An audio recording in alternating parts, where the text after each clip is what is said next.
pensei estar morto, está vivo.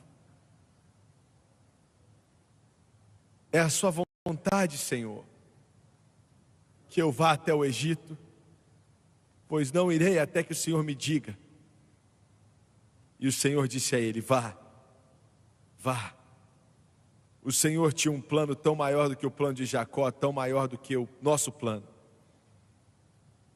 Você pode imaginar, e aqui está outra cena, eu só tenho mais 1 minuto ou 2. Eles chegam até a terra de Gósen, que é perto do Cairo de hoje em dia.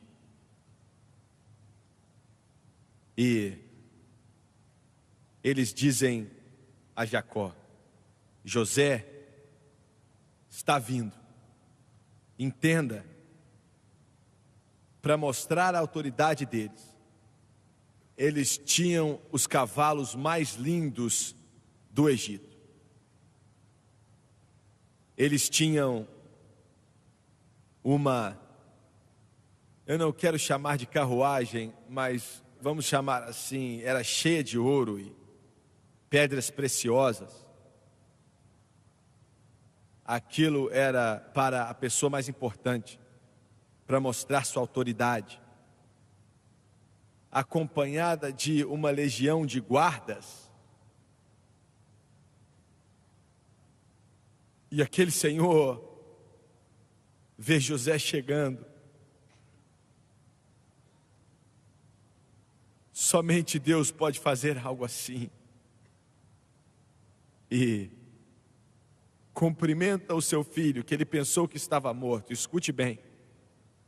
Demorou 7 anos de fome para que Jacó viesse até José. E vai demorar 7 anos de grande tribulação para trazer Jacó até Jesus. Glória a Deus.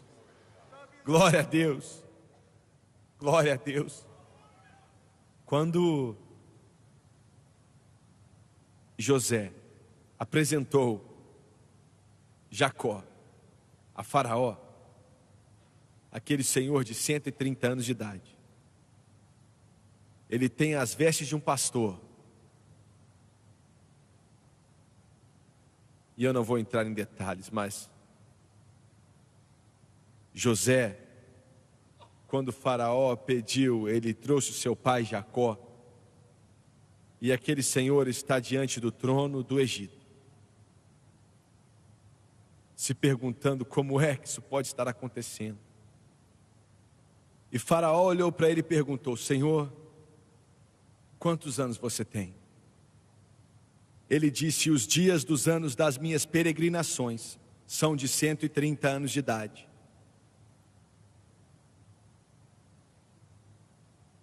E Faraó disse: você pode pegar sua mão e colocar em minha cabeça e me abençoar? Glória a Deus. Glória a Deus. Glória a Deus. Glória a Deus.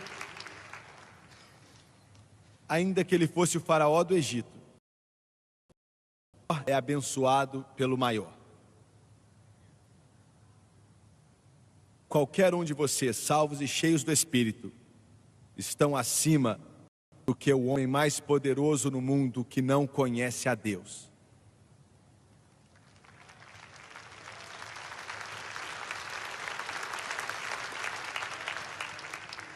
E Jacó impôs as mãos sobre a cabeça de Faraó e orou para ele. Ele morreu 17 anos depois. Mas ele disse a José, quando estava morrendo, e antes de morrer, você pode ler no capítulo 49 de Gênesis, ele chamou todos os seus filhos, e ele profetizou o que cada tribo iria fazer, e seria. E ele disse: José, quando eu falecer, não me deixe aqui, me enterre na terra prometida. Aquilo era mais do que somente a vontade de um homem velho. porque em seu coração ele, o seu pai Isaque e o seu avô Abraão tinham declarado que toda a terra de Israel era deles, da terra de Canaã. E ele diz: coloca sua mão debaixo da minha coxa e jure que você vai levar os meus ossos e me enterrar na caverna de Macpila, aonde o meu avô Abraão está enterrado e o meu pai Isaque está enterrado, aonde a sua mãe Raquel e Lia estão enterrados, e me coloque ali. E a história nos diz que essa foi a maior procissão funerária que já foi vista pelo Egito, porque eles tinham que viajar aquelas centenas de milhas, desde o Egito até a terra de Canaã. E José veio com todas as carruagens de Faraó, o povo mais poderoso da terra, para prestar homenagem a um Senhor que conhecia Deus.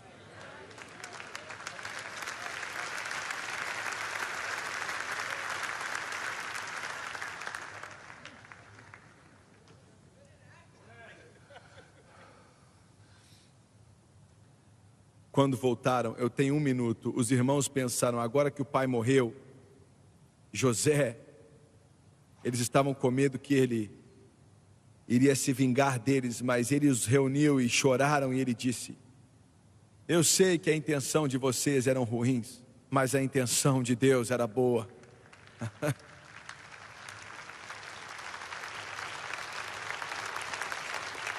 E quando ele morreu,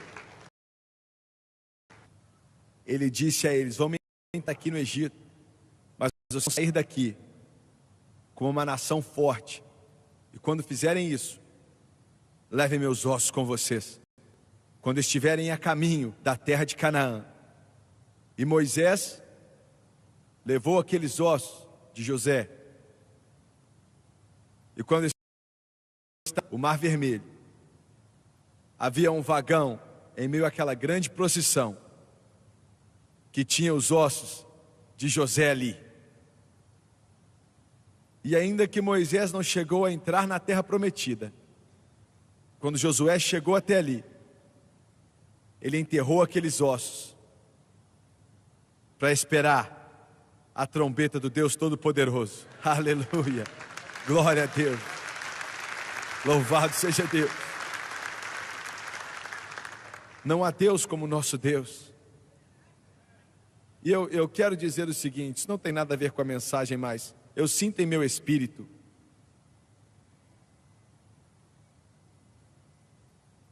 eu sou totalmente contra, totalmente 100% contra as políticas do presidente dos Estados Unidos.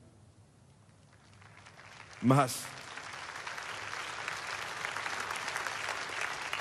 eu sinto que o Senhor me disse: ore por ele, ore por ele, ore pelas pessoas em volta dele. E as orações do povo de Deus orando por ele vai parar algumas decisões estúpidas que eles estão fazendo.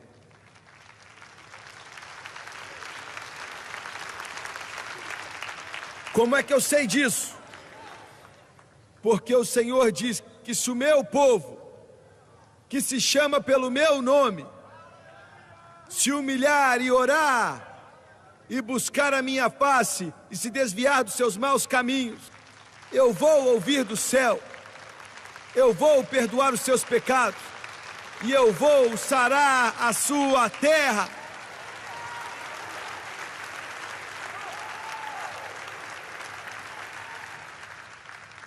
Então eu quero pedir você e todos que estão nos assistindo na televisão também, eu quero te pedir para orar pelo presidente Obama. Ore pelos membros do seu gabinete. Não significa que concordamos com o que eles fazem, mas nós oramos por eles. Paulo diz: orem pelos que estão em autoridade sobre vocês, para que vivamos em paz. E isso faz muito mais do que eleger 10.000 pessoas com o nome de republicano, democrata, independente ou qualquer outra coisa.